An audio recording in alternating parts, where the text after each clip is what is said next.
up, but that's mostly due to the talent around him, in my opinion. But we'll talk about the Pistons pretty soon, because the Pistons aren't too that bad. Jabari Parker, it's a weird lineup. I feel like they should bring a big name to Milwaukee. They should bring a, like, I don't know, like who plays center for the Thunder? Kendrick Perkins? They should bring Perkins. Well, that'd just be another throwaway. His career's. The Bucks want to rebuild, and what they're trying to do is make Jabari the next LeBron James. That's their mentality, I think. They're gonna try to. Between him and Yanni, they're just trying to make them the best players. They hope they stay out of loyalty and become the Wizards essentially. I think they just need to be careful with what they're doing, because they shouldn't be putting a whole entire franchise on Parker's back. And Yanni. They love Yanni. Yanni is supposed to be like a 7-foot shooting guard in a couple of years. That's gonna be. I think I need to see a lot more proof in the pudding before I call this team the next Wizards. I think. No, I'm saying they're trying to be the next Wizards. They want Jabari to be John Wall essentially. I think what they need to do, if you ask me, is they should. Okay, here's the problem.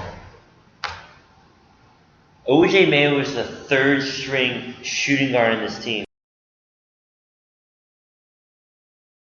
Player. Bad OJ. He's okay.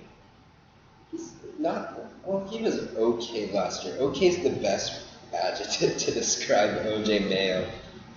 OJ Mayo on the Grizzlies was really good. Okay. I don't know if I said this already, but they need to put all the weight on Brandon Knight. His career will falter, and will rise from the ashes will be Kendall Marshall around the 30-game mark after Brandon Knight's stat line looks something like this: 10 points per game, 5 assists, 3 rebounds, 7 turnovers.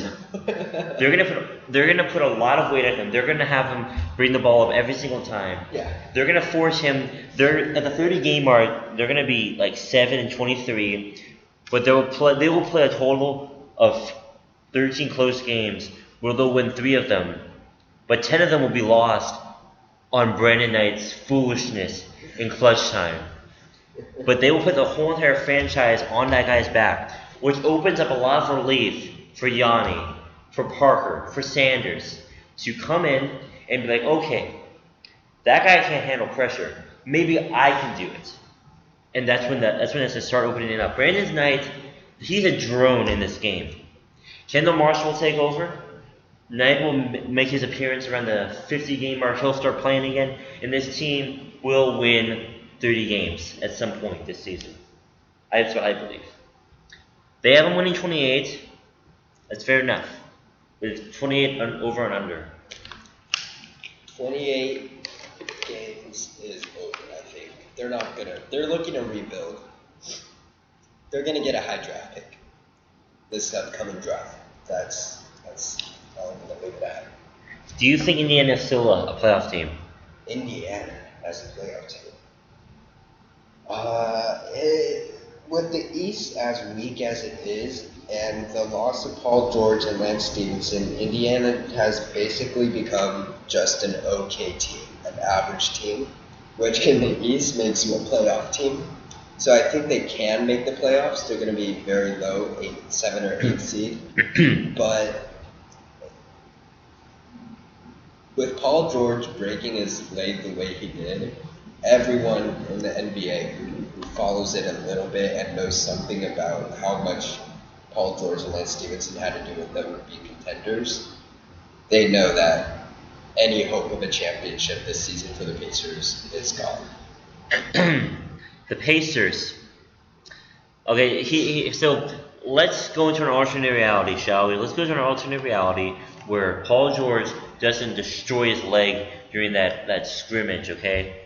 Let's go to a reality where Ronnie Stuckey gets to start behind Paul George. Because here's the thing. Ronnie Stuckey is a decent scorer, and he always has been. Because let's look at his career stats. I'll bring his page up right now. Where's Ronnie Stuckey? Ronnie Stuckey's always been pretty decent at his position because he used to play point guard for the Pistons. He was supposed to also be the next big thing for the Pistons, but that didn't come out. And look at his numbers. Numbers are decent. Over 12 games.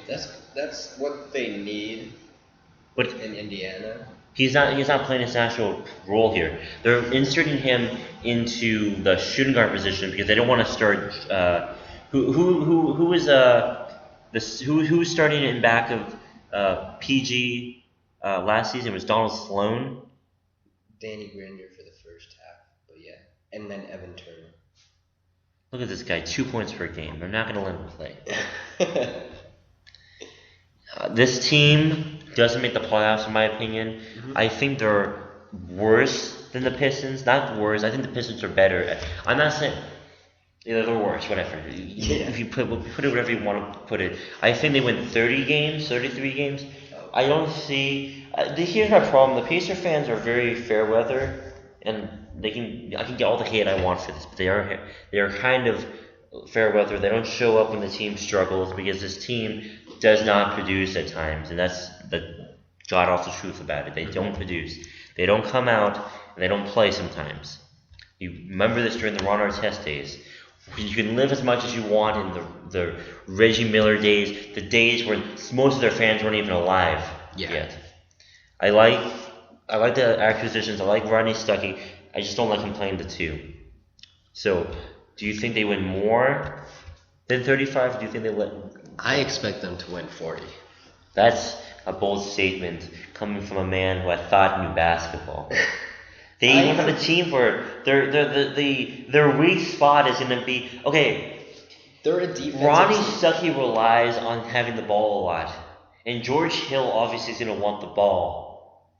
And look who they. Okay, I just don't. I don't like. Okay, their bench is good. They have Skoloff still, right? Yeah. They still have Skola. Yeah. I think that's what the way they win 40 is if West and Hibbert just have amazing years. David West is always reliable. Hibbert, I have faith in. Hibbert needs to have a pretty good year. He's going to be the main guy. Moving on. Okay, our last three teams of the night. We have the Pistons. Okay, the Pistons at number 3. They got Augustine. They got Caron Butler. They got Jody Meeks. They lost. They literally lost nothing.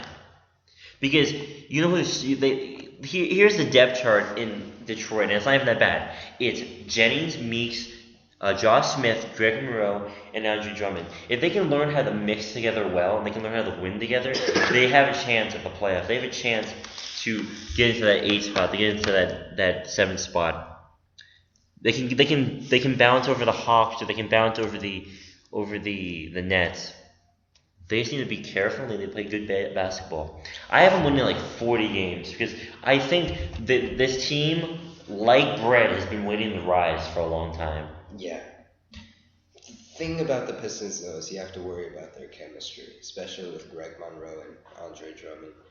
Andre Drummond is their star player. They're going to try to keep him for the long term. However, Greg Monroe, they know they're going to leave. He knows he's going to leave. And you have to just worry about the chemistry that Greg Monroe has with the team and how he's going to play.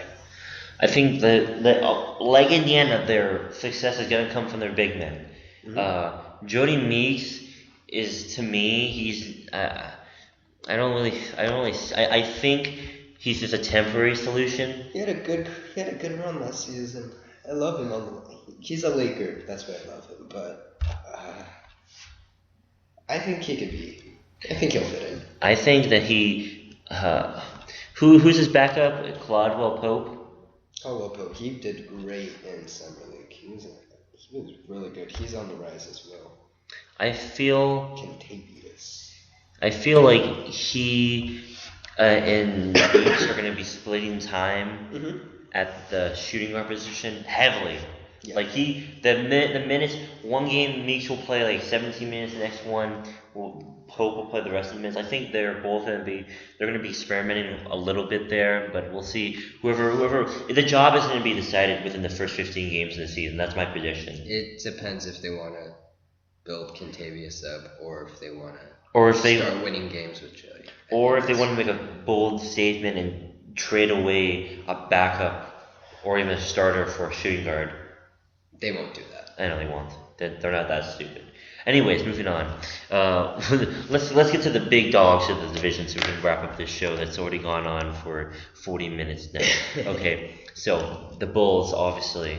Paul Gasol, Doug. I love the Doug McDermott the acquisition. That's just to me. That was the best acquisition. That was just possibly with a healthy. I like Chicago's lineup. Rose, Butler. I feel like McDermott is going to learn so much backing up Jimmy Butler. That's going to be such a good lineup, in my opinion, because Jimmy Butler, he's a good player. He's a good shooting guard. But do you think he's the long term?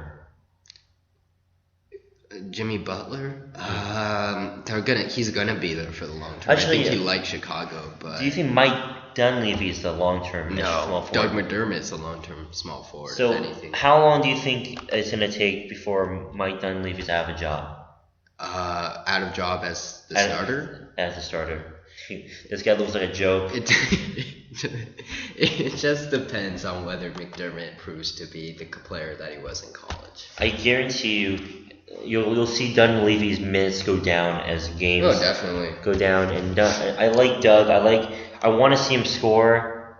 I like what he did in college. I want to see him average 15 to 17 points per game against NBA talent. I don't want him to end up like Jimmer Fredette, who completely did not compete. Big bust, yeah. Big bust. I like Kim Kardashian. Yes. I like the Jimmy I like this team. I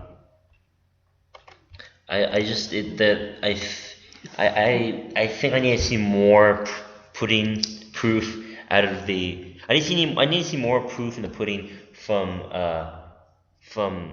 the Bulls bench. You know what I'm saying? I think I need to see more from them. But besides that, I think they're a competitive team. What they lost this offseason wasn't too horribly. I mean, losing Boozer was tough, and losing Augustine wasn't that tough. But we'll see how that pans out.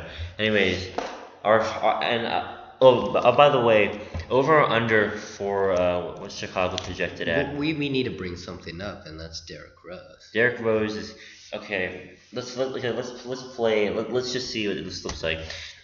58 games for the Bulls. Over or under? Ooh, 58. Yeah, I think they're just so underrated because people don't realize how good of a defensive team they are and how good Thibodeau's defensive system is.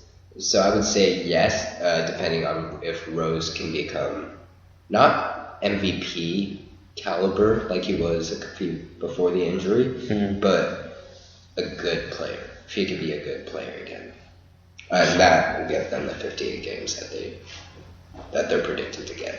I don't think they're gonna finish first in the East. I don't like that idea.